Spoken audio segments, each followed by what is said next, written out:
मित्रों नमस्कार, मैं नरेश कुमार अपने YouTube channel advocate Naresh Kumar में। मित्रों, भारत के चीफ जस्टिस NV रमन्ना ने राजनीतिक परिदृश्य में हो रहे गिरावट पर चिंता व्यक्त की। वहीं राजस्थान के मुख्यमंत्री अशोक गहलोत ने जजों पर आरोप लगाया कि वे रिटायरमेंट प्लान के तहत काम करते हैं, जो अच्छी बात नहीं है। मित्रों, कल राजस्थान की राजधानी जयपुर में 2 कार्यक्रमों में भारत के CJI NV रमन्ना, मुख्यमंत्री अशोक गहलोत एवं भारत सरकार के मंत्री किरेन रिजिजू शामिल थे। 2 कार्यक्रम हुए। अच्छी बात हुई कि सरकार के विधि मंत्री भी थे, राजस्थान के मुख्यमंत्री भी थे, भारत के CJI भी थे, लेकिन तीनों महामहिम, जो एक भारत के मुख्य न्यायाधीश थे, तो एक राज्य के मुख्यमंत्री थे और एक भारत सरकार के कानून मंत्री थे, तीनों एक दूसरे पर आरोप लगाते रहे। जहां भारत के मुख्य न्यायाधीश ने कहा कि राजनीति में गिरावट आ रही है, सरकार विरोधी पक्ष को कुचलने पर लगी हुई है, उन्हें दबा के रखना चाहती है। यहाँ तक उन्होंने कहा यह स्वस्थ लोकतंत्र के लिए शुभ संकेत नहीं है। साथ ही उन्होंने कहा कि पूर्व में सत्ता पक्ष एवं विपक्ष एक दूसरे का सम्मान करते थे, जो एक अच्छी परंपरा आ रही थी, जो अब विलुप्त हो रहा है। उन्होंने कहा कि अब जो कानून बन रहे हैं उस पर विस्तृत चर्चा भी नहीं होती है, छानबीन में नहीं होती है और कानून ला दिए जाते हैं, जिसका असर अच्छा नहीं होता है। मुख्य न्यायाधीश की कुछ बातें व्यवहारिक तौर पर सही कही जा सकती है, लेकिन इसे सार्वजनिक प्लेटफॉर्म से बोलना भी उचित नहीं कहा जा सकता। दूसरी ओर राजस्थान के मुख्यमंत्री अशोक गहलोत ने भी आरोप लगाया कि न्यायाधीशों का एक रिटायरमेंट प्लान होता है, जिसके तहत वो सत्ता पक्ष की ओर उनका झुकाव रहता है।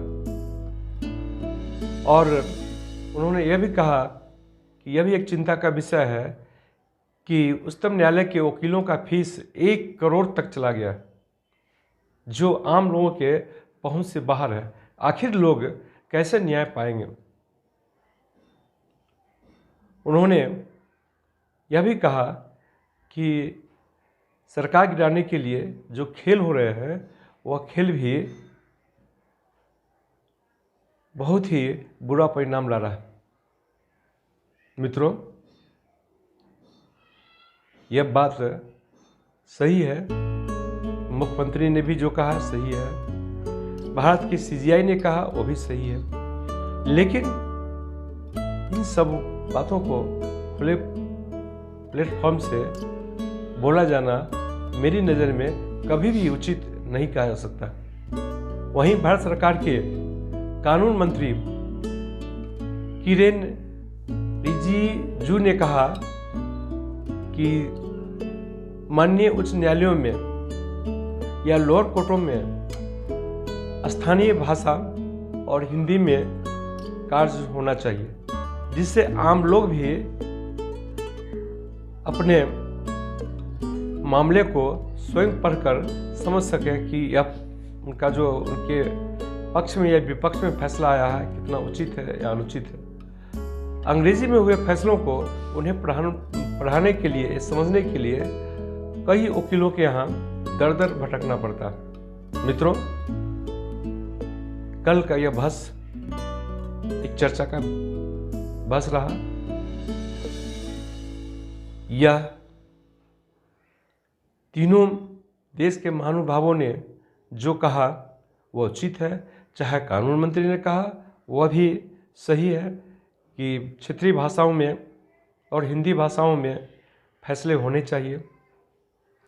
मुख्यमंत्री ने सही कहा कि सरकार गिराने के लिए जो खेल हो रहे हैं वो एक डेमोक्रेसी के लिए उचित नहीं है।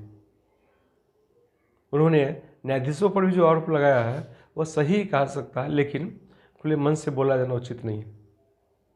मित्रों, इस पर चर्चा होनी चाहिए और हर लोगों को एक दूसरे पर आरोप लगाने से बचना चाहिए और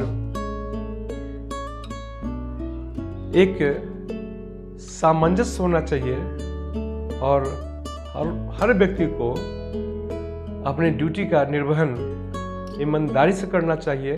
चूँकि डेमोक्रेसी बचेगी, आम जनता बचेगी, तभी आपका भारत एक सबल राष्ट्र बन सकेगा, एक मजबूत राष्ट्र बन सकेगा। इसमें न्याय की भी उतनी ही ज़रूरत है, उसमें व्यवस्था मजबूत हो उसकी भी ज़रूरत है। आम जन, आम लिटिगेंट वकीलों तक आसानी से पहुंच सके, से उनका फीस भी अगर एक दायरा तक हो तो भी सही है। फीस जो मनमाने ढंग से लिए जा रहे हैं उस पर भी नियंत्रण किया जाना चाहिए। मित्रों, उम्मीद है यह वीडियो आपको पसंद आई होगी, तो इसे लाइक करना, शेयर करना, कमेंट करना नहीं भूलेंगे। और कमेंट तो निश्चित तौर पर करें कि आखिर जो खामियां चाहे न्यायपालिका में हो, चाहे विधायिका में हो, चाहे कार्यपालिका में हो, उस पर चर्चा तो होनी ही चाहिए। जय हिंद, जय भारत।